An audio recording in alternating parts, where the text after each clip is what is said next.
Welcome to Nivas news. మా channel మీకు నచ్చినట్లయితే లైక్ చేయండి, షేర్ చేయండి, కామెంట్ చేయండి. మర్చిపోకుండా బెల్ సింబల్ని క్లిక్ చేయండి. సబ్స్క్రైబ్ చేయటం మర్చిపోకండి. నాకు ఏ పాపం తెలీదు. ఆకతాయిలు వచ్చి కిటికీ దగ్గర ఎగ్జామ్ రాస్తున్న నన్ను బెదిరించి క్వశ్చన్ పేపర్ ఫోటో తీసుకున్నారు. నల్గొండ జిల్లాలో 10th పేపర్ లీకేజీకి సహకరించిందన్న ఆరోపణలపై కొట్టివేసిన విద్యార్థిని బల్లెం ఝాన్సీ లక్ష్మి. క్వశ్చన్ పేపర్ చూపించు, లేకుంటే రాయితో కొడతాను అని బెదిరించి క్వశ్చన్ పేపర్ ఫోటో తీసుకున్నారు. ఆ సమయంలో నాకు భయం వేసింది. నాకు ఏం చేయాలో అర్థం కాక క్వశ్చన్ పేపర్ చూపించాను. పక్కన ఉన్నవారు కూడా ఏం కాదులే చూపించు అన్నారు. ఇందులో నా ప్రమేయం ఏమీ లేదు. దయచేసి నా డిబార్ను రద్దు చేయండి అని వేడుకుంటున్న విద్యార్థిని ఝాన్సీ లక్ష్మి. నేను క్లెవర్ స్టూడెంట్ని.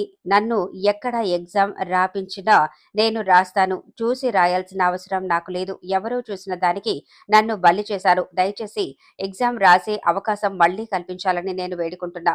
ఎగ్జామ్ రాయకపోతే నాకు సావే శరణ్యం అని అంటున్న విద్యార్థి ఝాన్సీ లక్ష్మి. నేను కృష్ణవేణి హై స్కూల్లో అవుతున్నాను. ఎస్ఎస్ పబ్లిక్ ఎగ్జామినేషన్ కోసం నన్ను ఎస్ఎల్బిసి సెంటర్లో నాకు పడ్డది. రూమ్ నెంబర్ 8లో నియర్ విండో 5th బెంచ్ల దగ్గర నేను పడ్డాను. అక్కడ ఉన్న ఒకసేపు అయిన మేడం ఓఎంఆర్ షీట్ అని క్వశ్చన్ పేపర్ ఇచ్చిన తర్వాత ఒక అన్ఎక్స్పెక్టెడ్ వ్యక్తి వచ్చి ఆ ఫోటో తీసుకోవడం జరిగింది. అది ఆ టైంలో ఎలా జరిగిందో భయపెట్టించిందని బాగా భయపెట్టించి ఆ టైంలో నాకు ఏం చేయాలో కూడా అర్థం కాలేదు. అర్థం కాని ఫోటో తీసుకుని వెళ్ళారు. ఆ తర్వాత నేను తెలుగు ఎగ్జామ్ రాసుకుని రాగానే ఇంటికి వచ్చిన 1-2 అవర్స్ లోపల పోలీసు వాళ్ళు వచ్చారు. నువ్వు మాల్ ప్రాక్టీస్ చేస్తావు, అది చేస్తావు చాలా మాట్లాడారు. అది చేయలేదు అని ఆ వ్యక్తి ఎవరో కూడా నాకు తెలియదు, పర్సన్ ఎవరో కూడా తెలియదన్నా కూడా ఎంత వినకుండా నన్ను పోలీస్ స్టేషన్కి, నన్ను మా ఫాదర్ని ఎగ్రికల్ పోలీస్ స్టేషన్కి కాల్లో తీసుకెళ్ళడం జరిగింది. అక్కడ చాలా క్వశ్చన్స్ అడిగారు. నువ్వు నీకు తెలుసా, ఆ పర్సన్ తెలుసా అని తెలియదు సార్, ఎంత చెప్పినా వినలేదు వాళ్ళు.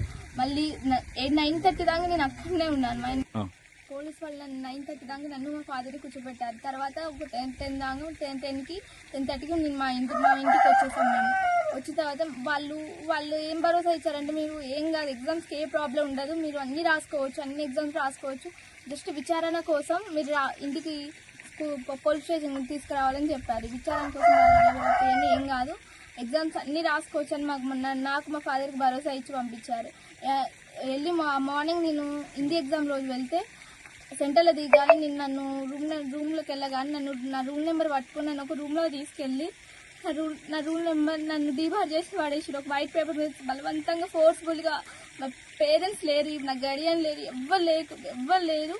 అప్పుడు నాతో సంతకం పెట్టించుకున్నారు. ఆ తర్వాత నన్ను ఇంటికి వచ్చి డ్రాప్ చేశారు వాళ్ళే. ప్లీజ్ నన్ను